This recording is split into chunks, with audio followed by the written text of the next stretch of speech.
The magic of music. Once upon a time in a small village, there lived a girl named Mia. Mia loved music. Every morning she would wake up and sing her favorite songs. She sang while brushing her teeth, while eating breakfast, and even while walking to school. One sunny day, Mia found an old guitar in her attic. It was dusty and a little broken, but Mia was excited. She picked it up and strummed the strings. The sound was not perfect, but it made her smile. Mia decided to fix the guitar. After school, Mia worked hard. She cleaned the guitar, tightened the strings, and painted it in bright colors. Soon, it looked beautiful. Mia was happy and wanted to play a song. She sat on her porch and began to play. At first, the notes were not very good. Mia felt sad, but she did not give up. She practiced every day. Slowly, her music became better.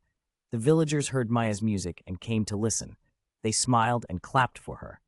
One evening, Mia played a special song for everyone.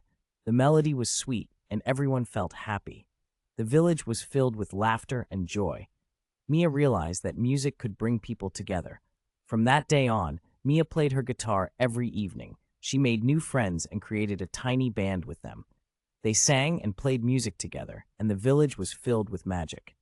Mia learned that music is a special gift. It can make people smile, dance, and feel good inside. And she loved sharing her gift with everyone.